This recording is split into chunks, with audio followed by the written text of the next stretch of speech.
Good morning, good afternoon, good evening, wherever you are joining us today. Thank you for taking the time to be part of the Africa Center's inaugural speaker series. My name is Abigail Kabandula, and I'm the director of the Africa Center here at the Institute for Comparative and Regional Studies. And I'm also a research scientist at the Paddy Center for International Studies, here also at the Cobell School of International Studies at the University of Denver. On this panel, I'm joined by renowned governance, development, and medical experts to discuss Africa medical systems and preparedness, the resilience of trade systems and economies during the pandemic, as well as the impact of the pandemic on democracy and governance on the continent. Before we dive deep into this discussion, I would like to invite Fadel Ibrahim, a Kufuor scholar at the John A. Kufuor Foundation, to deliver a spoken word to honor this occasion. Fadel?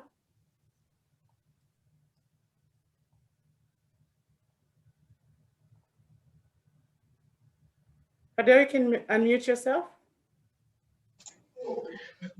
Hi everyone, my name is Fadel Ibrahim. I'm a Kufuor scholar and a spoken word artist. Yeah, so this poem I'm about to perform is titled Disrupted, and it's in relation to the events during the COVID up to this point in time. And it's basically centered around coming together to get rid of humanity's stress. And this is how it goes.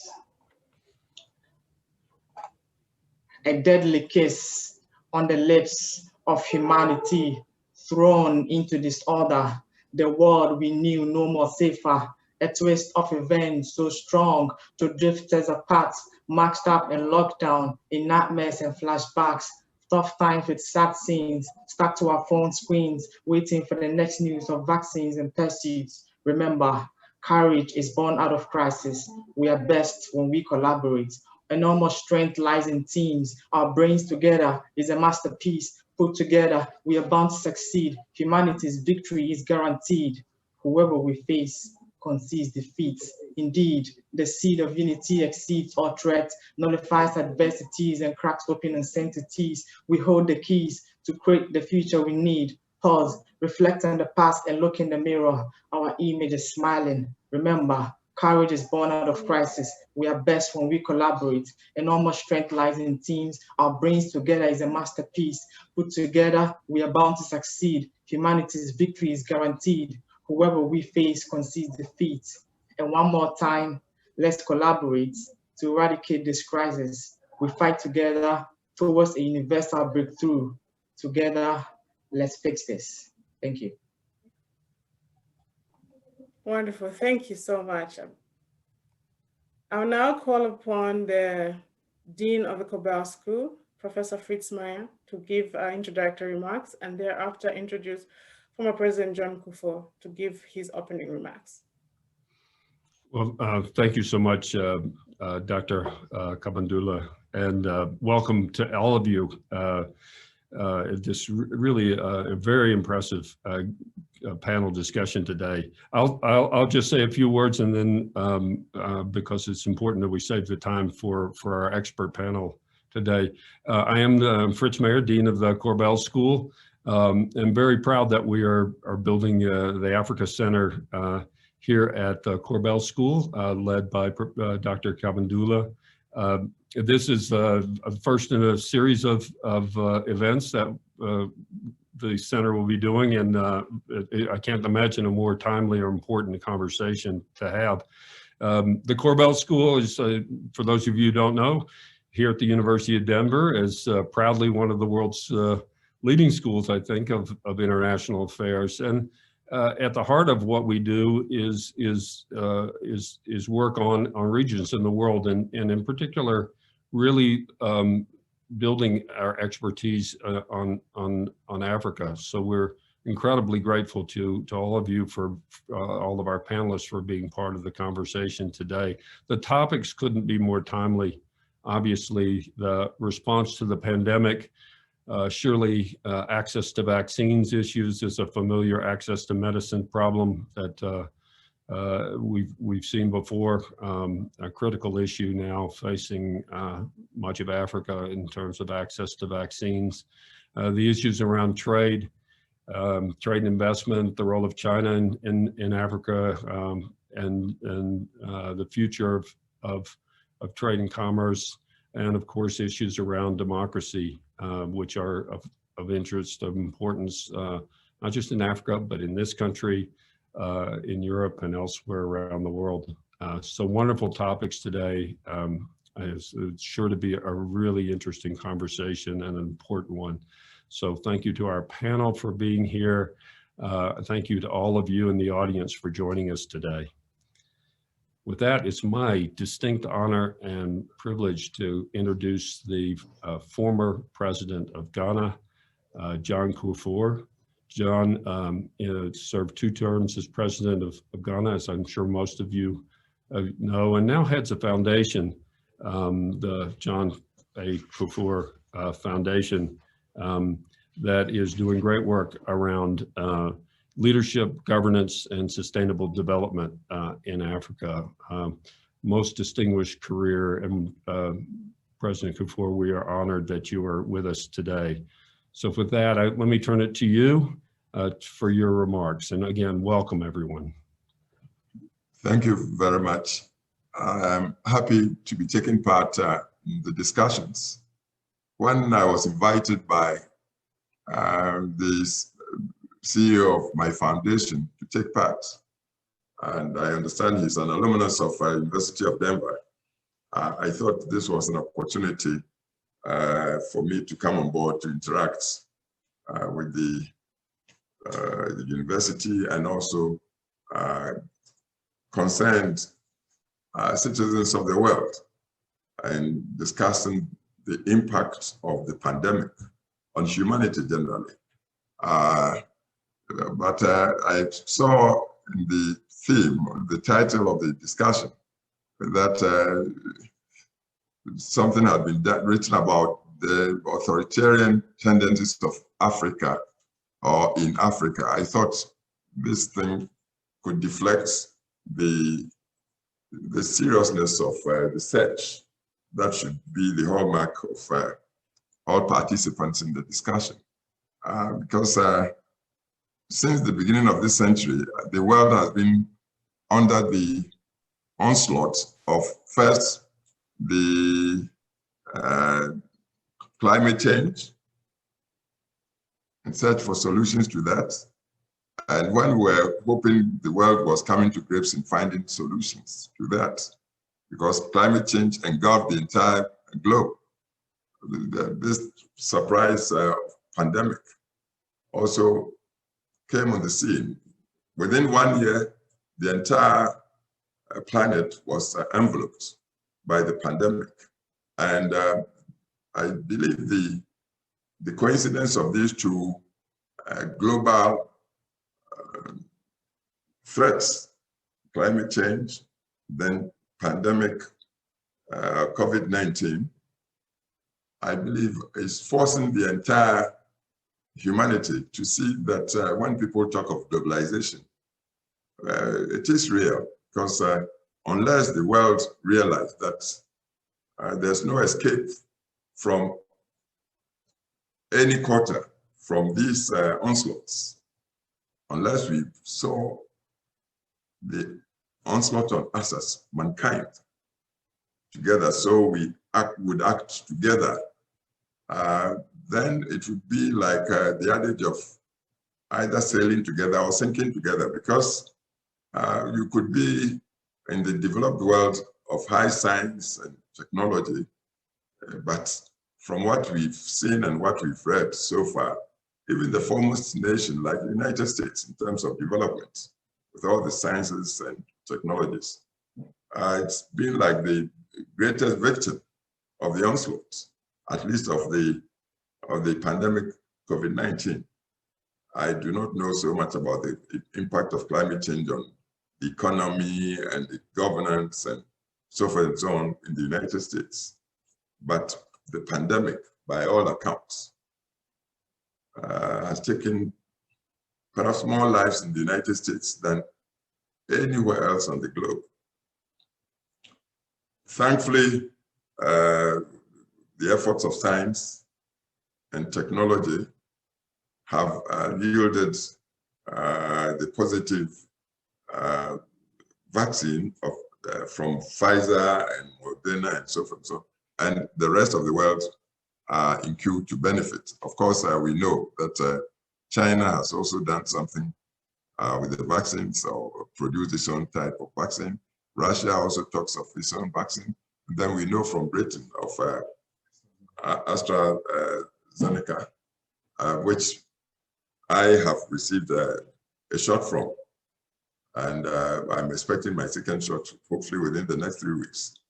But the impacts on the economy of, but let me limit myself to Ghana, because Africa is a huge continent. Second or so biggest continent in the world, with over 54, 55 nations. Through the social media reports, it seems everybody is trying to do the best they can on the continent to help save humanity from the onslaught. But in Ghana, I can say with certainty that the president of the nation, the current president, President Akufo-Addo, and his government have shown such leadership and responsiveness to the needs of the people, and have used all means to rally the nation together so that the so-called protocols that must be harnessed to at least maintain some soft safety for the people. The protocols have been in place, and when you travel through any parts of Ghana these days, you see people with the face masks, with the necessary social distancing. We've ceased shaking hands, a trait that in Ghana, in all social occasions, till this pandemic, you wouldn't visit Ghana without shaking hands all over. You attend, say, a funeral, and if, say, it's a huge funeral of about 1,000 people, mourners attended, the necessary protocol till the pandemic was for you to shake as many hands as you can. But since the pandemic, and because of the vigorous and purposeful, if you like, education led by the president of the nation, we have ceased, all within 1 year, changed this national trait. People do not shake hands anymore. And you see everybody with the face mask. The school children have all learned to wash hands, to use the sanitizers and so forth and so on. It's a remarkable development. And because of that, the casualties from the impact have, thankfully, at least for Ghana, been quite minimal. And we hear that in other countries like Kenya and so forth and so on, the governments have led their peoples to become highly aware of the impacts of COVID-19. So this is what's happening in Africa. I wouldn't talk so much on democracy and governance in terms of distinguishing between, say, authoritarian regimes and democratic regimes. The impact of the pandemic is existential. And because of that, the humanity in people all over, across the ideological divide, has shown, and everywhere people are showing concern to help educate everybody to take care, so we are not overwhelmed altogether by the pandemic. And we believe it's been so also on the globe. We've heard of what China has been trying to do for its people, and we've heard of what Russia has been doing. We've heard of Europeans, British, the Germans, everybody, the Southern Europeans like Italians. The term lockdown has become global, and governments that have locked down. Yes,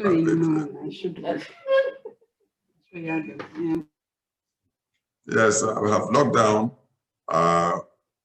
initially with time limits, have revisited with the lockdowns, repeating the talk of spikes. You say, if you look at what happened in Italy, initially, people were dying like flies being swatted off. So the government locked down and then lifted.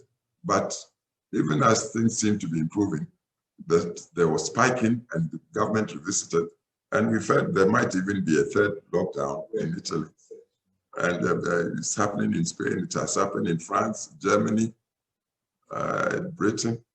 And so this is very much a humanitarian and mankind affair. That's how I want to look at it before we come back to the differences between authoritarian regimes and, if you like, liberal democratic institutions. But the main thing I want to stress is that the solution would seem to lie, when you take medium to long term, almost exclusively within scientific and industrial disciplines that should cut across all the continents, all the nations, all the races, because unless mankind would hold together in fighting back this pandemic, we do not know how we get out of the bind or the impacts. And it's when we are on safe land that perhaps we enjoy the comfort of talking ideologies of liberalism or dictatorship, and even with the economics, because many industries and factories have had to close down. And this has been the plight on the continent. Fortunately, and it's also been part of the leadership we've seen almost across the board. Because in Ghana here, through last year, the government had to rush into the, if you like, fray with giving free water supplies to people across the board, subsidize electricity in many ways, and they help schools, providing what it's called the systems for washing hands and sanitizing and all that. Government has had to subsidize for everybody, and these have contributed to at least give some hope to the people. We hear Nigeria has done something like that too. Like East Africa, in many countries have done it. Even where, say, the leaders have not sort of conformed with what's the global trends. They have not conformed, not because they didn't care for their peoples, but somehow they believed, I believe that the late president of Tanzania and also the president of Madagascar, they thought they had some native or local solutions. And so they wanted to resort to the native practices. Unfortunately, their going astray has cost their people quite a bit. And there has been a retreat, I believe, from their ends. And so it's a global solution we must all subscribe to. So this is what I want to say, and I want to encourage everybody across humanity to rally together, hold together, so we will all sail together, so we do not sink together. And I'm happy the University of Denver has taken the initiative to stage this, if you like, colloquium that might all help for us as humanity to find a solution to the pandemic. So thank you. This is my contribution. Thank you so much, President Kufuor. And now I hand it back to Dr. Kabandula for our panel discussion. Thank you, Dean Maya. And thank you, President Kufuor, for those wonderful remarks and for reminding us what is at stake here, and that humanity has to come together, and also the many things that are going on the continent, that it's not just about being democratic or undemocratic, but that African countries are coming together to address this issue. But we'll pick up some of the topics that you brought in during the panel discussion. Without further ado, I would like to introduce His Excellency Wamele Mene, who is the Secretary General of the African Continental Free Trade Area Secretariat. Prior to being elected Secretary General of AFCAFTA Secretariat, he served as Chief Director of the Africa Economic Relations at the Department of Trade and Industry of South Africa. And in this role, he was South Africa's chief trade negotiator in the AFCAFTA and the tripartite trade area negotiations. He will speak to us about some of the impact on the impact of the pandemic on trade systems and economies, and also just discuss a little bit on the resilience of trade systems and the economies in Africa, and how AFCAFTA has dealt with this, as well as just how AFCAFTA is promoting regional integration. Your Excellency, Mene. Well, thank you very much, Dr. Kabandula, for giving me the floor. Let me thank His Excellency President Kufuor for the invitation, as well as the Joseph Cobell Center for International Studies. I'm very happy to see that the President is in good health. We were together a few months ago, January, at the inauguration of President Akufo-Addo. So good to see you, sir, and thank you for inviting me. This pandemic that we're going through has had a materially adverse impact on Africa's economy. Africa's exports reduced by 53% from February 2020 to date, because of primarily the lockdowns in Europe. Africa has experienced losses of over $30 billion on the services sector alone. That is to say, the tourism sector, the airline industry, and we know that in Africa, in many economies, the services sector is really the driver and one of the biggest contributors to Africa's GDP is tourism. And these significant losses have, of course, translated into job losses, instability, and a range of other difficulties. We also know that for the first time in almost 30 years, Africa has experienced a recession. We saw a trend that reversed from pre-COVID-19, and that trend was of growth on the African continent of about 3.5% per annum. In 2019, of the 10 fastest growing economies in the world, 6, according to the IMF, 6 were on the African continent. And so we saw this reversal of dynamism on the African continent.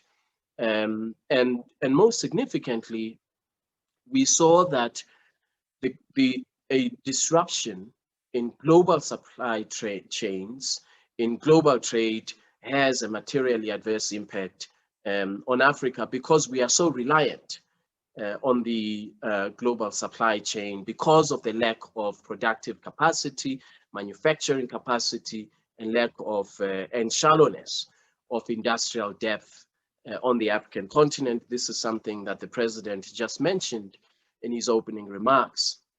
And so for us, COVID-19 is actually a lesson. It is a lesson about industrial development, about reducing Africa's over-reliance on the export of primary commodities, reducing Africa's over-reliance on global supply chains. We saw what happened when different countries around the world imposed export restrictions on the materials that we need to fight the pandemic, the germ-killing products, the personal protection equipment, and then, of course, recently, the availability of vaccines. So we know the impact of over-reliance because of COVID-19. We have now come to learn of the impact of over-reliance on global supply chains, countries that are reliant on the export of oil also experienced similar significant reductions in export capacity because the export markets were shut down. So what we have learned is that we have to accelerate Africa's industrial development, and certainly we are doing that. We now are working hard on a plan for the establishment of regional value chains across the African continent to mitigate not only the impact now, but future pandemics that we know will come.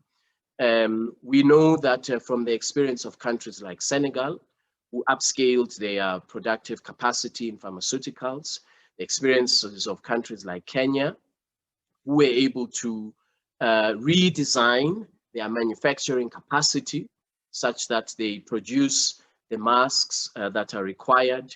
We saw that in Kenya, in Egypt, in South Africa, and a range of other different places. We had, of course, to take short-term measures to fight the pandemic. And that was, we made proposals for reduction of tariffs on the intra-Africa export of germ-killing products and personal protection equipment. We also made proposals for the establishment of a trade corridor, because as you know, last year, out of 55 countries on the African continent, 42 were either on a partial or a full lockdown, borders were closed. And so we made proposals for how these very, very necessary equipment to fight the pandemic, what should be done to make sure that they transit through the borders and ensure that there are millions and millions of Africans have had at the time access to them. And so the result is that the African Union, working together with national governments, put in place a coordinated strategy, very well coordinated strategy under the Centers for Disease Control and Prevention, providing technical support to individual countries on how to fight the pandemic, building on the experience of having defeated the Ebola pandemic, and then of course resource mobilization through the Africa Solidarity Fund, which was done. All of this was done under the African Union. And if I may say this, that at the time, there was no global leadership in a coordinated manner. But Africa was able to rise up to that challenge. Under the previous administration, we saw no leadership. We saw no global coordinated effort. And so Africa had to step up. And indeed, that is why today, the fatalities on the African continent have been much lower than the expectations were. And that is why today, as the president was saying a few minutes ago, countries such as Ghana, such as Kenya, Egypt have been able to successfully suppress infections at a large scale. Even in a country such as South Africa, which on the African continent has the highest number or had the highest number of infections, even South Africa's recovery rate is 95%, more than anywhere else in developed countries. And that is because of the leadership that we have seen on the African continent and the fact that the African Union relied on science and technical experts, not politics, not politicians, but on science to fight the pandemic. And so the fact that as Africans we've been able to fight this pandemic is not because of some theory that, oh, there's too much sun. No, it is because we have believed in science, we have relied on our experts, we have relied less on politics and more on science to fight the pandemic. And the African Union Center for Disease Control provided leadership for that. In the long term, what do we do as Africans, knowing the trade and development impact that this has had? As I mentioned earlier, two things, and I will conclude on this note. Industrial development. We have to accelerate Africa's industrial development, Africa's capacity to manufacture the equipment that we need to fight not just this pandemic, but other pandemics, which we know will come. And we have seen this in a few countries already happening, but what we have to do is to have a more coordinated manufacturing, regional value chains establishment, infrastructure, so that we benefit and leverage from individual experiences of countries such as Senegal, Ghana, Kenya, Egypt, and others on the continent. So industrial development in the long term is the key. Second, when we look at Africa's intellectual property regime, the only country today on the African continent that has the legislation in place, the domestic legislation, to be able to manufacture these generic drugs that we need to fight not just this pandemic, but other health problems and other health crises is South Africa. So we have to re-look at Africa's intellectual property rights regime and ask ourselves and make an assessment: to what extent is Africa's intellectual property rights regime at the service of public health of Africans? Not at the service of profit, but at the service of public health of Africans. And second, to what extent is Africa's intellectual property rights regime at the service of Africa's industrialization? Because if we establish a generic drug industry on the African continent, we are contributing to Africa's industrialization. We're advancing Africa's industrialization. We are improving access to public health for Africans and ensuring that Africans have access to public health at reasonable prices for millions and millions of Africans across the length and breadth of the African continent. In July, we will start negotiations on the protocol on intellectual property rights. And this is where we will take concrete steps, not speeches, concrete steps on establishing the requisite legal framework for us to be able to establish a generic drug industry on the African continent that will advance the public health interests of Africans, not profit, but public health interests of Africans. And so these are some of the steps that we are going to take. We know it's going to be difficult. We know that it's going to take a long time, but I know that with the support of the leadership of the African Union, that certainly we are on the right track. So thank you very much for the opportunity. Thank you.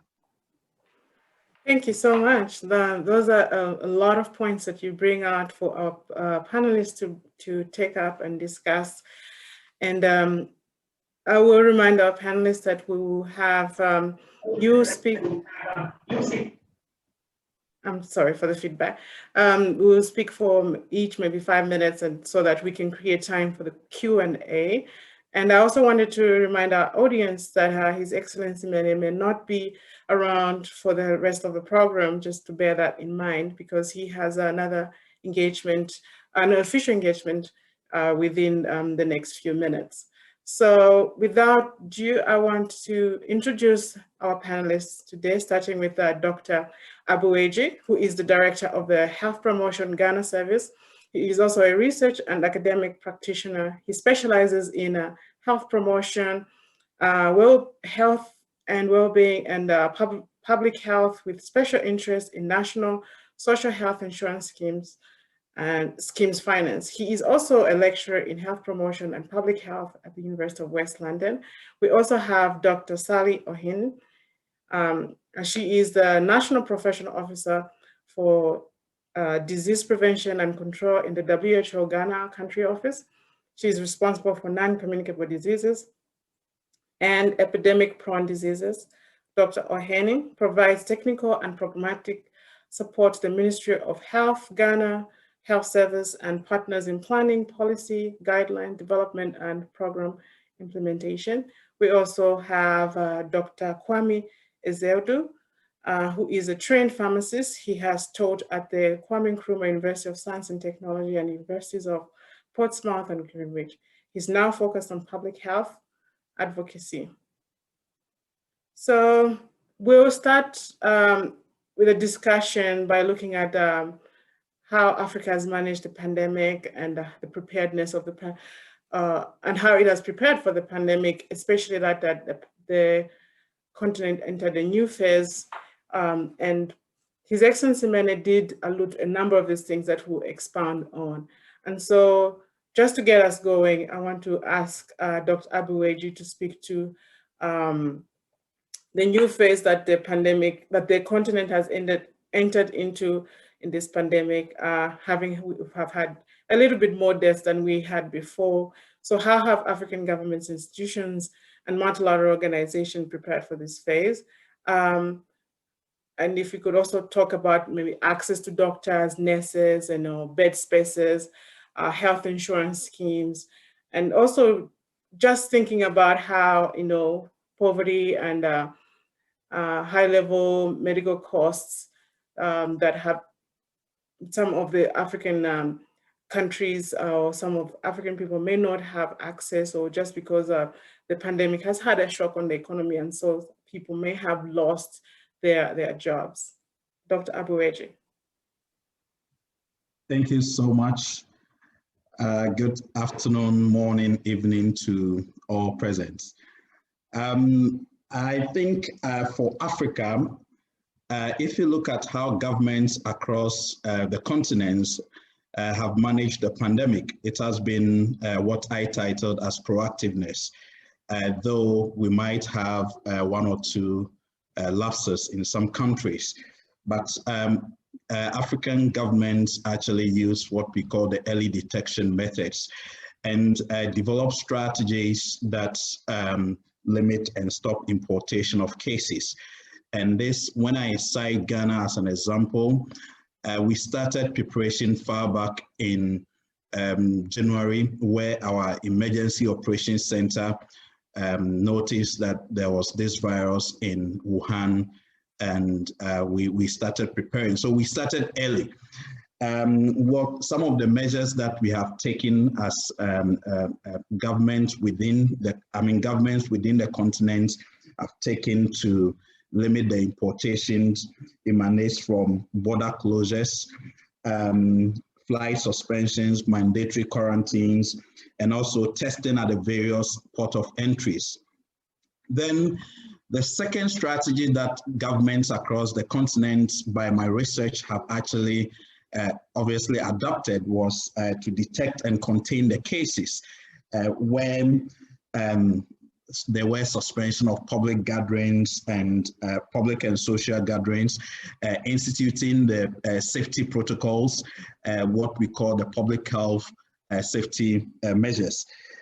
In Ghana, for example, we introduced what we call the 3 T's, where we trace, we test, and we give treatment. But let me say that in Ghana, our approach has been free within the public system, and I'll throw more light on it as we go along. We have also used enforcement of the social distancing protocols. So we have been using all government, all society, all organization approach.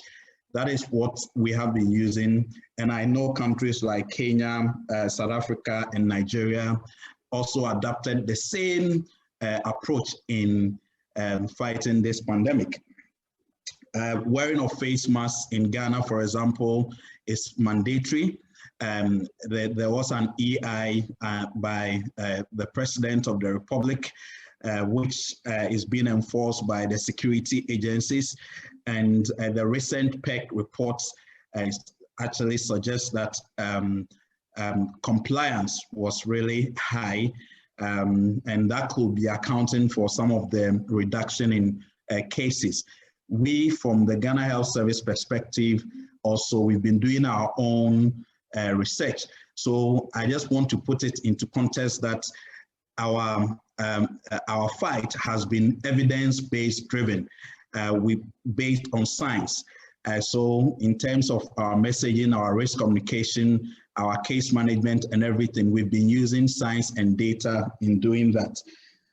So there comes a third strategy that has been adopted within the continent, which is how to care for the sick. And again, there were mobilization of spaces to treat people. There were isolation facilities to treat mild cases, and hospital staff were trained in most of the African countries. Ghana, for example, we trained almost all our health staff in managing pandemic and risk communication and all the other thematic teams, sometimes supported by partners. This is where they were also crucial, especially WHO, UNICEF, and the others. African CDC, World Economic Forum, a lot of partners came together to support the country in achieving this. But as a country, our government, for example, the Ghana government recognized that the frontline health workers, in sacrificing for the whole population, needed some tax relief or some sort of an incentive to make sure that the frontline health workers were motivated. And these were instituted. So the government, for example, promised or gave a 50% pay for all health workers. Health workers were not paying tax throughout the period, and I think it currently is still in force. Now, there was a fourth strategy within the continent, which is how to minimize the impact on social and economic life. Obviously, as His Excellency John Agyekum Kufuor, the former president, and the Secretary General alluded to, yes, the pandemic has actually brought an untold hardship on the continent, and not only the continents, across the world. And there must be strategies to mitigate that, especially the very vulnerable in society. And I'll also share with you, when I'm ending, a little bit of the PEG report, which the African CDC led. So for Ghana, there was the COVID-19 fund set up. There was the coronavirus aviation program to support households. President Kufuor talked about absorption of water bills and electricity bills by the Ghana government, which was also remarkable. Then in terms of trade, now in Ghana, for example, I'll be ending very soon. In Ghana, we saw that at a point we needed PPEs, but we couldn't get it. So what we did was to engage the Ministry of Trade to see how we mobilize locally to produce our own PPEs under the Ghana Beyond Aid agenda. And currently, as we speak, we were able to produce enough PPEs for our health workers, and we are even exporting the PPEs. And we did this in collaboration with the Ministry of Trade. So if you look at our approach, it has been dwelled on health in all policies, which takes its basis from, or it based from, all society, all government approach. And this is how Ghana, we have fought the pandemic so far. But in terms of, trust within the African countries in managing this, the PEG report suggests that the average is about 70, where Ghana is hovering around 80. So you could see why countries, or why research is putting Ghana as one of the best countries in managing this pandemic. It has been proactiveness, the choices that we have taken our population into consideration, and how to mitigate social and economic measures. So on this note, I think that I'll say thank you, and I'll be in for questions. Thank you. Thank you, Dr. Abueji. Dr. Oheni, Dr. Abueji has talked about the multilateral cooperations that have taken place, and even bilateral cooperations.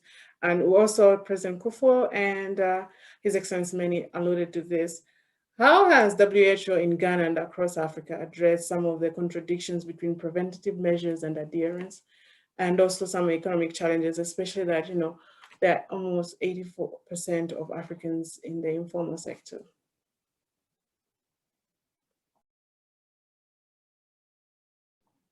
You're muted.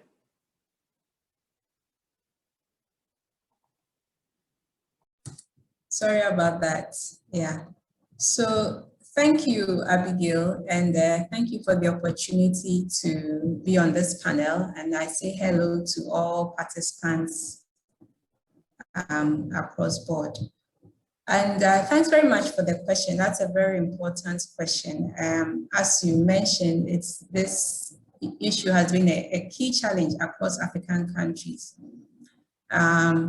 Fortunately, the caseload and deaths from COVID have been lower than the initial projections. And this has been in part because of the decisive actions taken by governments in implementing the restrictions on movement and gathering. However, we know that these steps have also caused some social and economic impacts, and these have been severe. And the most people affected are those who are vulnerable and in the informal sector, and especially women and young people who are disproportionately represented. It's also recognized that it's difficult for people to adhere to preventive measures. Some have challenges accessing clean water and soap and sanitizer.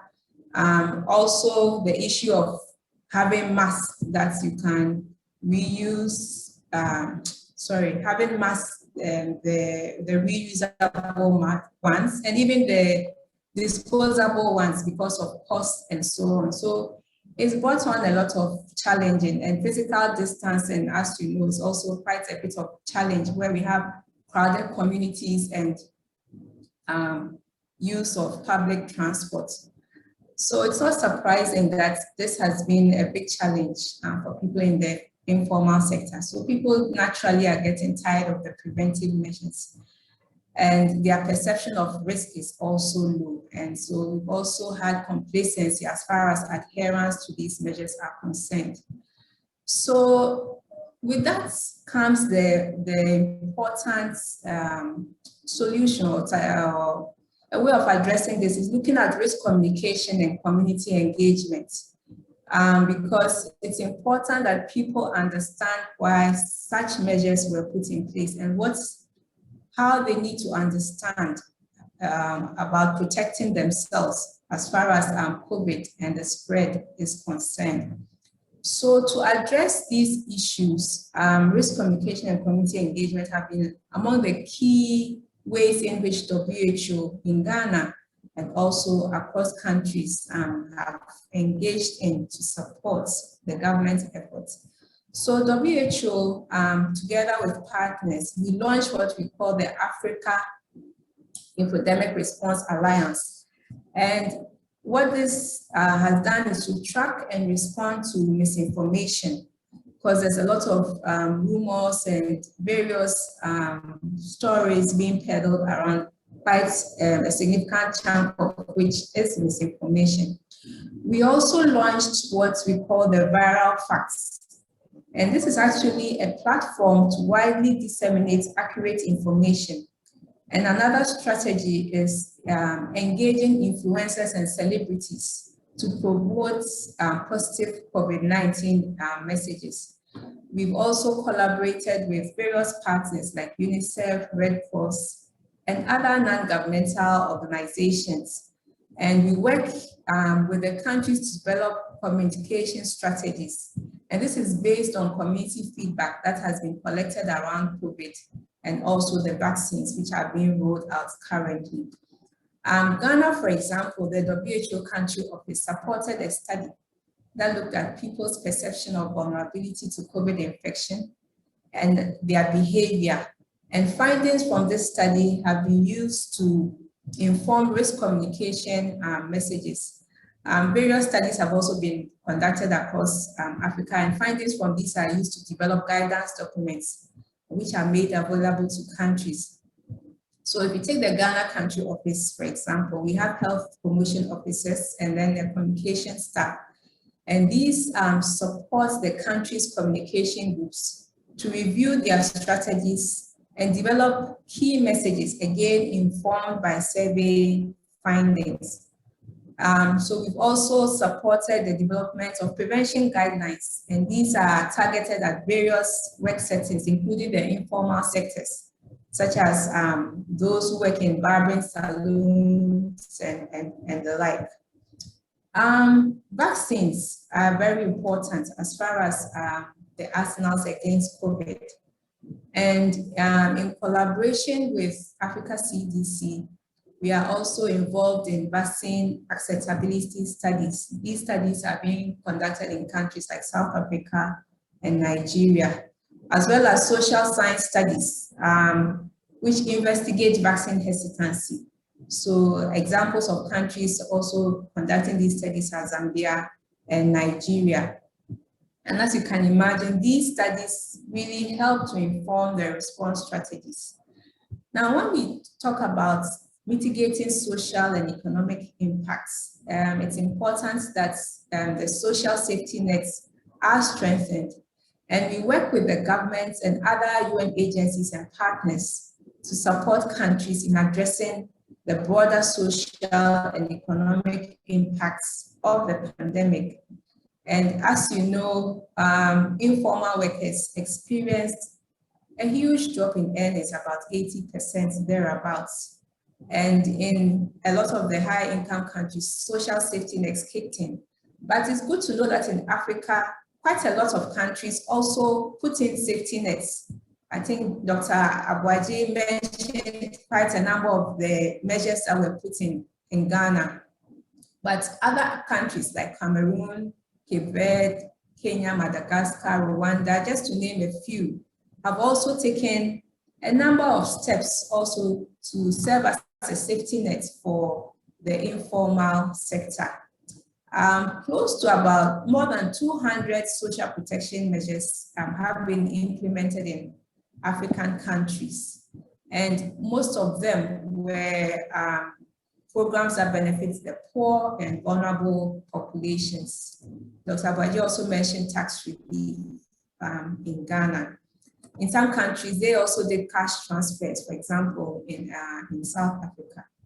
So the effect of COVID, as has been mentioned, has been quite significant, and it's not over yet. There's quite a negative impact on livelihoods, education, and economies. And this will require significant investments to address them. And we at WHO, we are advocating for international solidarity to fast-track recovery from this pandemic, and we'll continue to support the governments in the countries where our offices are located to achieve this. So these are my initial comments. Thank you very much. Over, Abigail. Thank you. And we will pick up a number of the issues that you brought out. And I see that we are beginning to have questions in the chat box. We'll get to the questions in a little bit as we turn over to Dr. Asiedu to just talk about a little bit on the effectiveness of vaccines on the continent and access issues and distribution. Also, if there are any notable cooperations among African countries to reach herd immunity. Dr. And thank you, and yeah, thank you, and good evening to everybody. The vaccines question is an important question. It is because we all know that we are not getting out of here until there's some semblance of herd immunity achieved globally. And Africa has a number of challenges when it comes to that, because just before I came on this program, even the AstraZeneca vaccine, which is the main vaccine that's being used across Africa, has had another advisory issued about its use in people between the age of 18 and 29 years. So that is one thing to go ahead. More importantly, because of the vaccine nationalism that is going on across the world, it has become very difficult for African countries to obtain vaccines and therefore to accelerate their, vaccine programs. And the point is we're dealing with a pathogen that mutates frequently. So the vaccine programs ideally have to be very rapid so that you can cut community spread. And therefore, by cutting community spread, you can prevent mutations and preserve the integrity of these vaccines. Unfortunately, from where Africa sits, and I'll come to why we find ourselves in this situation, from where Africa sits, it doesn't look like we can go through a rapid vaccine accelerated program like the United States has had to do recently, the UK has done, Israel has done, and Chile is currently doing. Because even if you look, the European Union in itself is struggling with getting access to vaccines and to accelerate. For me, one thing is clear. If I look at how Chile has obtained vaccines and I look at how the United Arab Emirates has obtained vaccines, one thing is clear that Africa, and if you listen to what Dr. Abwaji said, President Kufuor said, and other speakers have said, concentrated on a containment strategy. The emphasis was to minimize mortality and morbidity, and also to protect economies. Unfortunately, and I've had this conversation with Dr. Abwaji, for example, on a number of occasions. Unfortunately, that strategy meant that we didn't collaborate in vaccine development. So if you look at Chile, almost every single vaccine that is available currently globally, from Johnson & Johnson, the ones coming Novavax, Valneva, Pfizer, Moderna, AstraZeneca, were trialed, and even the Chinese vaccines from Sinopharm and Sinovac were trialed in Chile. And as a result, they had, quotas for vaccines. So if you look at a country of 19 million, they have about 88 million doses, enough to vaccinate their population over 3 times. That is a part of the African strategy that I felt fell flat, because if you look, only South Africa was actually involved in the vaccine development process. So that's one thing. So the challenge now becomes, how does Africa get vaccines to be able to, if not accelerate, at least have an optimal speed vaccination program? The problem is bilateral agreements are an issue, because if you look at Sputnik, for example, which is where a lot of the African countries seem to have jettisoned to, now the European Union countries are also gravitating towards them. There have been conference calls between Ursula von der Leyen, Merkel, and Macron to try and get Sputnik vaccines. Russia, from the geopolitical standpoint, would have an interest in jettisoning towards Europe because of all the sanctions that are coming from the Crimean War and all those things that are going on. So you can see that that makes it difficult for Africa to get vaccines from Sputnik, even though they would get some, but not in the quantities that they want. Then the next option would be to go to China, because if you look, the country with the highest vaccine coverage in Africa is Morocco, which has done about 27% of its population. And a lot of its vaccines have been obtained from Sinopharm in China. The second is Ghana, and Ghana's vaccines have been obtained from COVAX, which is the AstraZeneca vaccine. But if you look at the disparity between Ghana and South Africa, Ghana has only vaccinated about 1.3, 1.4% of its vaccinatable population. Morocco is about 29%, and they have a much bigger population than Ghana. So you can see the disparity. So I believe that at this point, the strategy for Africa should be to engage in bilateral conversations with vaccine developers, to have clinical trials to assess the safety of these vaccines in the younger population, because none of the vaccines are licensed for 18 years and lower. Some are licensed up to 16 years. It is not in the interest of the Western countries to do these trials. In fact, the UK has stopped its trials in this population yesterday. The reason being that they have more than 75% of their population over the age of 18 years. Africa has over 40% of its population below that age, which then means that the route to herd immunity for Africa is even challenged. So if we are able to involve that age group and do the trials in the 2 things, because they are safety trials, they will be getting the actual vaccine. So we'll actually be increasing the numbers in our vaccinatable population, and therefore increasing our count towards herd immunity. And I think that that should be something that Africa should look at. I will end by saying containment is good. It's good for Africa to be happy that the numbers who lost their lives or the cases are low. But containment would never make us contribute to research and development. If you listened to His Excellency Menem, he was talking about the development of manufacturing capacity in generics and other things in Africa. One of the things that have come up, and even the World Trade Organization head said it recently, that countries with vaccines should divulge their technology to other countries to produce. If they do that in Africa, only Morocco, Algeria, Egypt, and South Africa can produce. The rest don't have the capacity. That is just not good enough.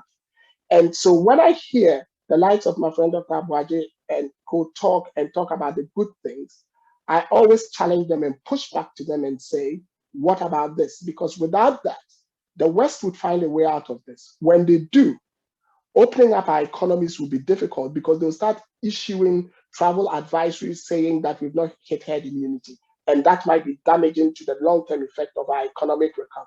And that's where I'd want to end at this point. Thank you for that.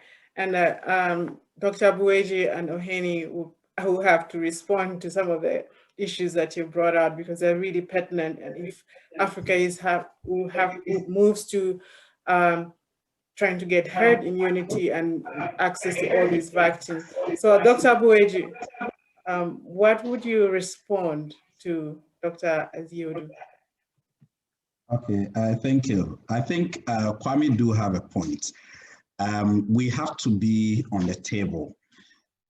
We have had instances where African countries, based on obviously perception, have rejected our population being part of clinical trials.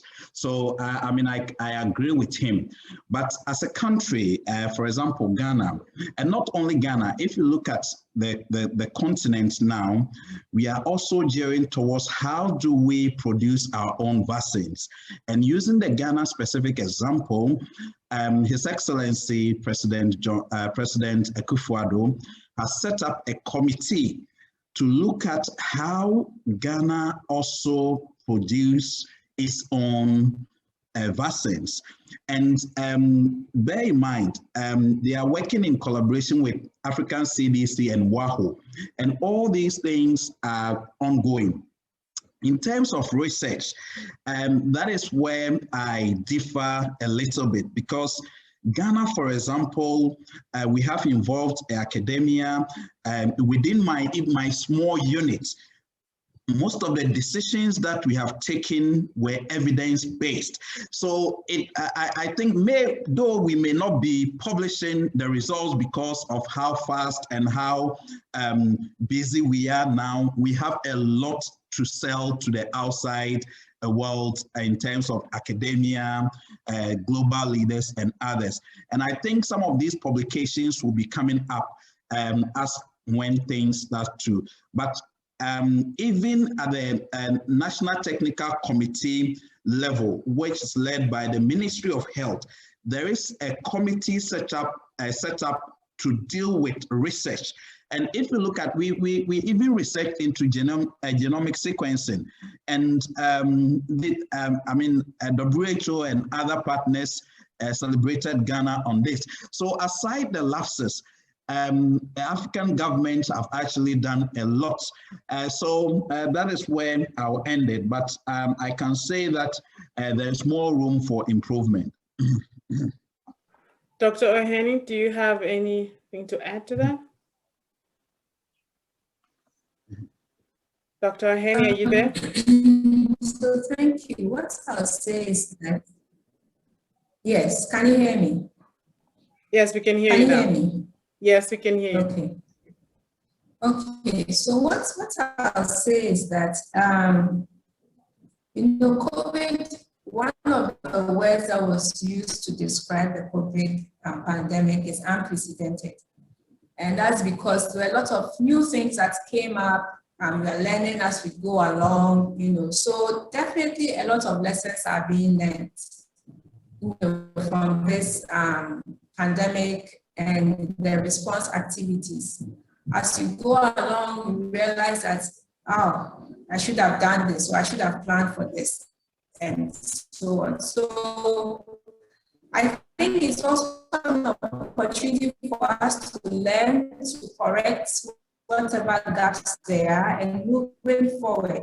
I think the world in general, and Africa specifically. Dr. Oheni, your Your audio is very learned a lot. poor. As far as, for example, the so on, it will definitely get better. You know.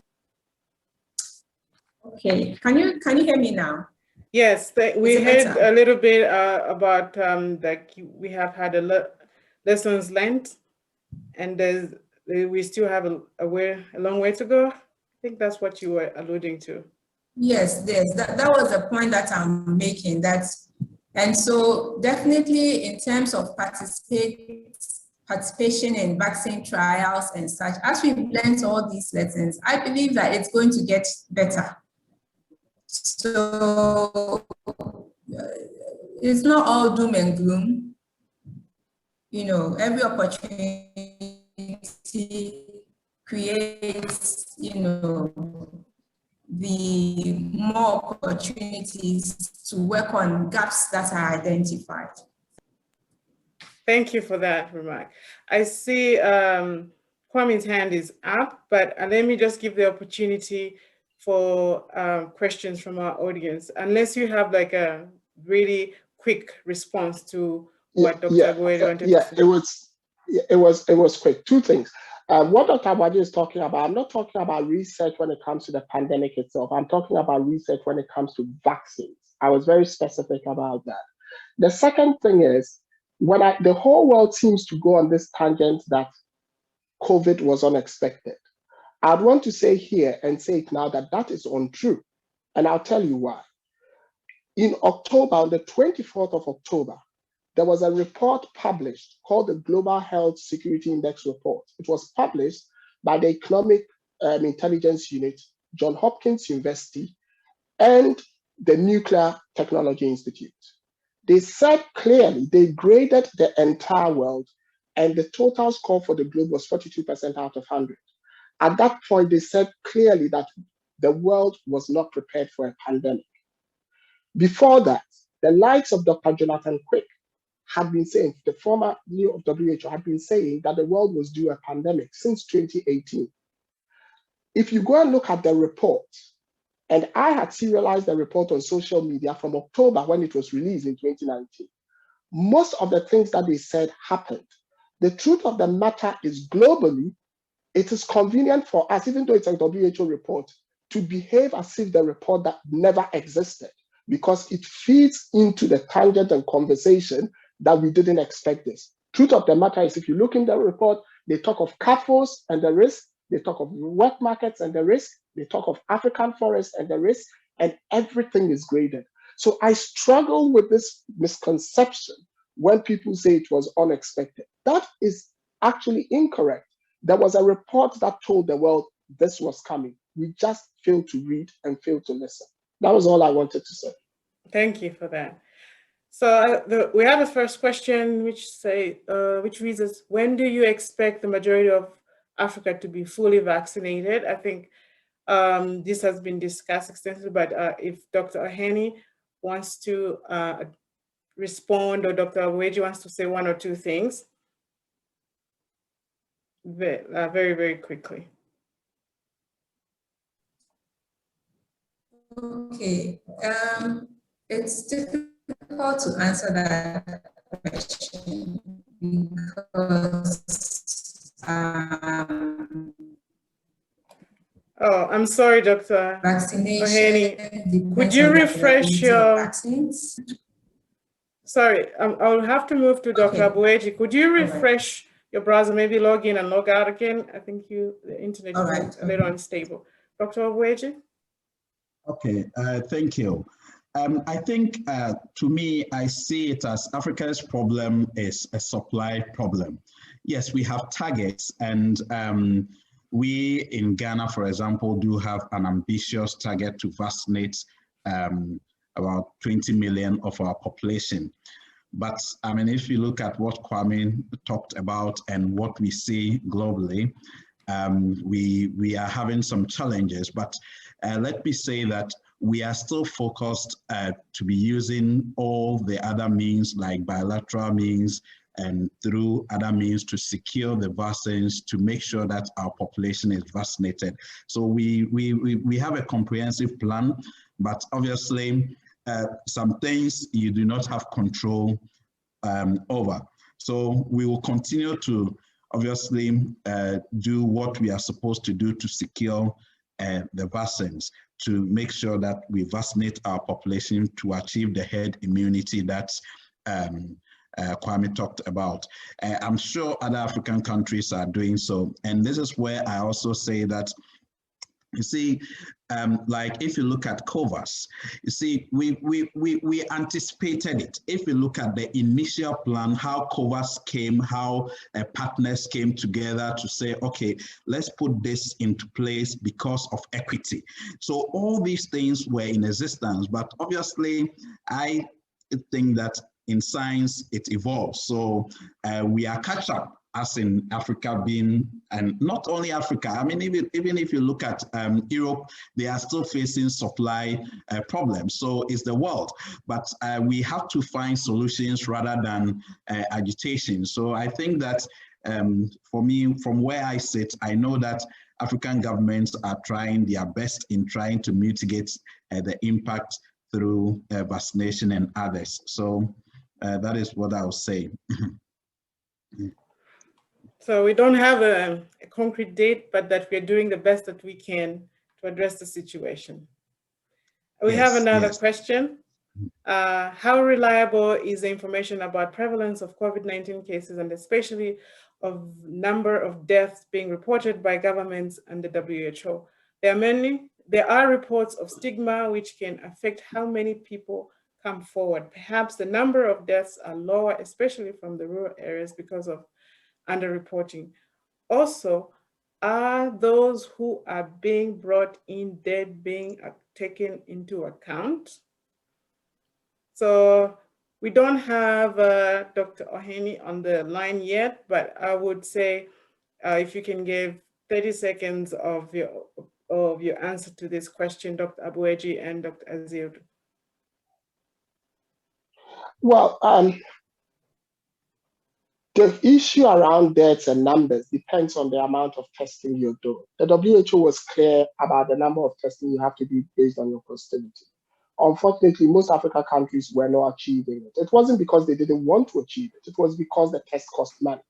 And like I did say, because the preparedness, and if you look at health expenditure per capita across the continent, it's pretty low. So to take out about $30, $40 per hit to do PCR tests was going to be quite expensive for most countries, so they had to be strategic. So there is the likelihood that some mortalities would have happened, some people would have tested positive and recovered without African countries being knowing, but that's real. What I'd want to end by saying is that fortunately, because Africa has a very low median age, and disproportionately, the mortalities are in the elderly over 60 compared with those around 30 years and lower. And a country like Ghana has a median age of 19.5 years. The likelihood might be that a lot more people got infected and the prevalence rates might be higher. In fact, there has been research in Ghana which shows our prevalence rate is higher than the infections that are being reported. But the mortalities, because of the median age, may be slightly higher, but not as high, because we would have seen excess deaths and that would have accounted for it.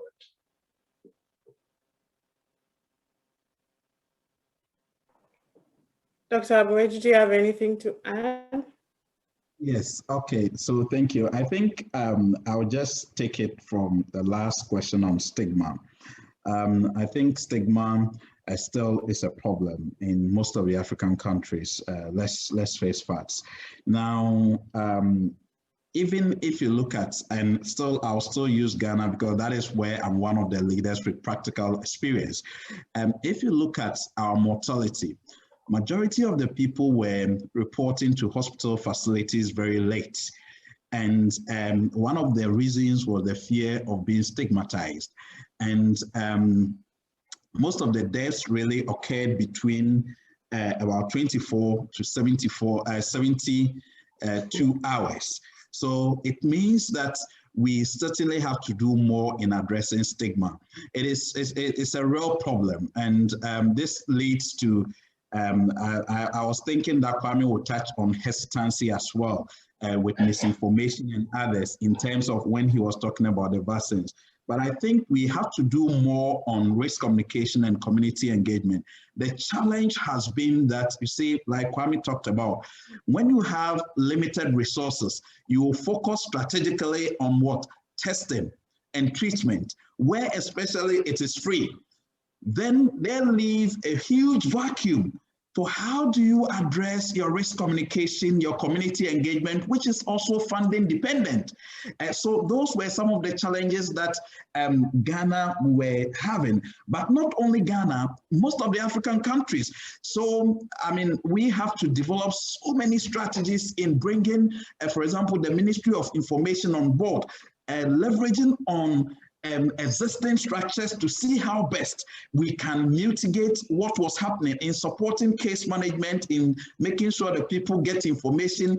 In fact, there was one strategy that we have not been talking about, how Ghana was able to use the call center systems in liaising people to, or linking people to care. Yeah. It was, yeah.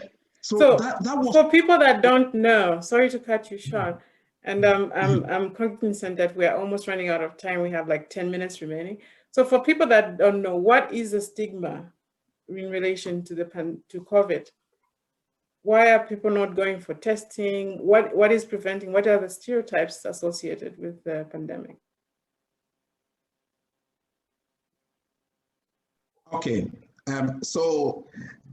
Some of the arguments or the feedback that we had from the communities based on stigma was that, I mean, if you have it, you are an outcast.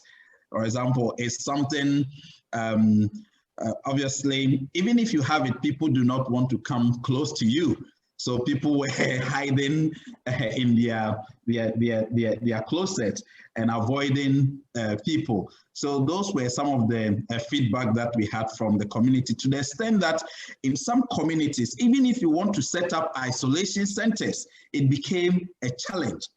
So those were some of the issues around stigma, and people were afraid that when they, those who got the virus, when they were even going back home, their families were not accepting them. So we did a lot of work on that. Some of them, they were kicked out of their homes.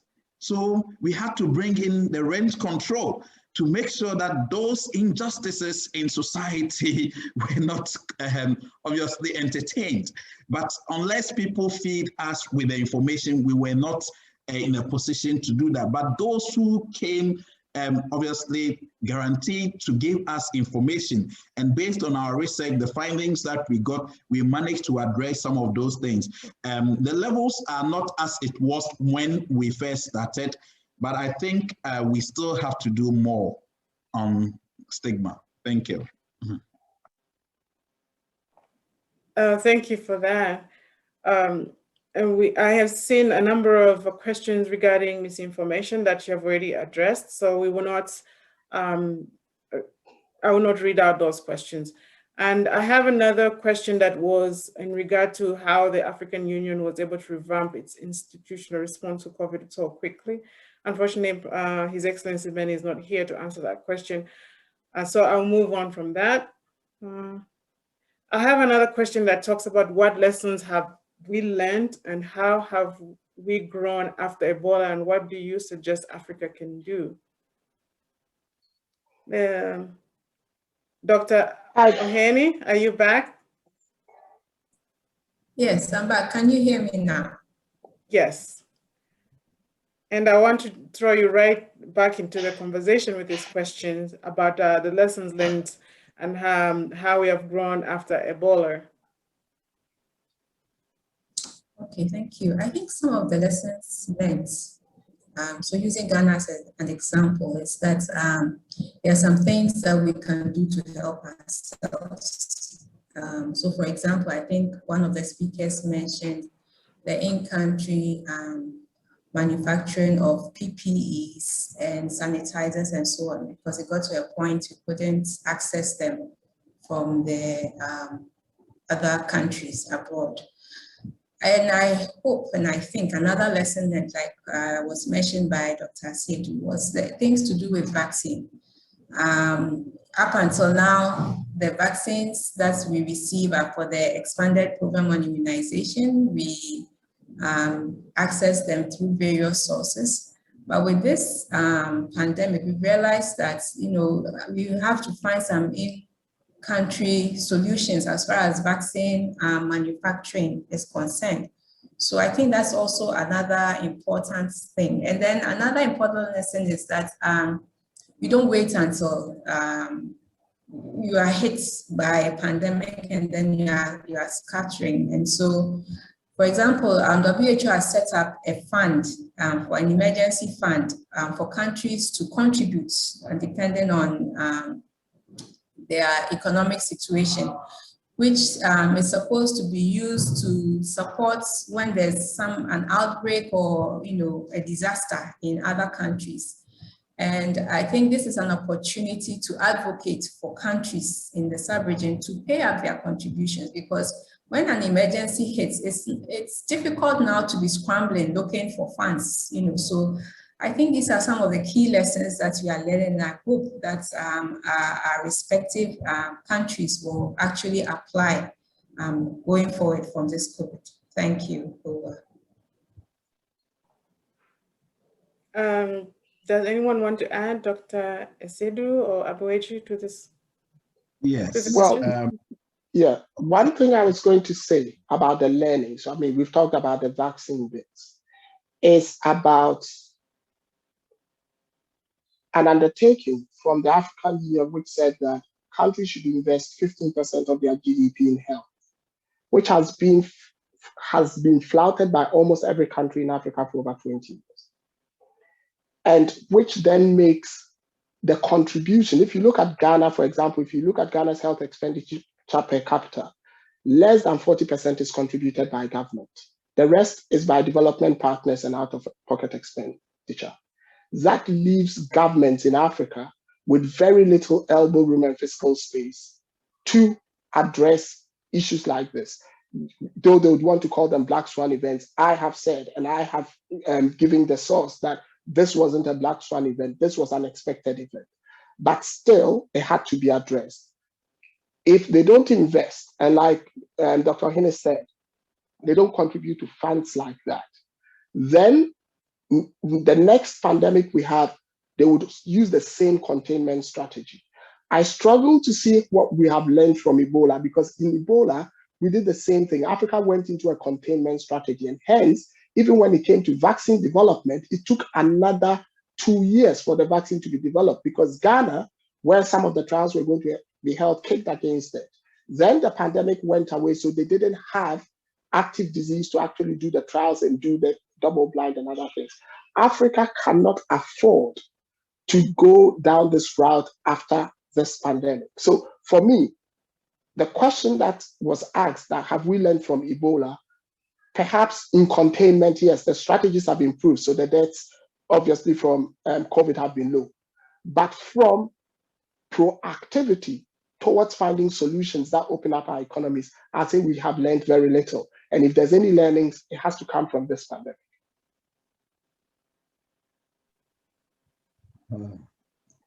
Okay, so thank you. I think I'll add on to Dr. Hine and Dr. Esedu's lessons.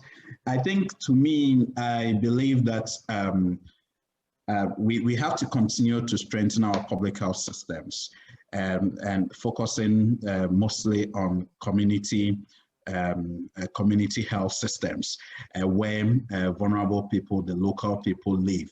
So I think that's one. And I think we have to believe ourselves as Africans that we can always do it. And I mean, that's one of the key lessons that we have from this pandemic. And the third one is we have to be on the table. Like Kwame said, I think it is important for us to be involved because it's a global village. If you are not on the table, you are out. Like he used the Chile example, Chile managed to get access to vaccines because they were on the table. So I think those are some of the things that we have to. But more importantly, there is one thing. If you look at this pandemic, you could see that a majority of the deaths were people with underlying health conditions like hypertension, diabetes, the NCDs. So it is now time to take action. And we have to now focus our health system on prevention is better than cure approach. And prevention has always been good. Our forefathers told us that we should always dwell on prevention is better than cure. But one of the key lessons that we've been taught by this pandemic is this approach. So on the continent, I think we must begin to initiate some of this prevention is better than cure approach to sustain our health systems. Thank you. Thank you. Oh, this has been really, really wonderful. And the lessons learned very critical to the discussion, focusing on vaccines, focusing on developing and investing in our health services and cooperation, as well as prevention. I see that we are now at 10:31, which is our end time. If there are not any other further remarks that you would want to add, I want to end this panel discussion and to thank you all for joining us and those our audience from across the world. Thank you so much. Thank you for having us. Thank you. My pleasure. Thank you everyone, and see you next time. Bye-bye. Thank you. Bye.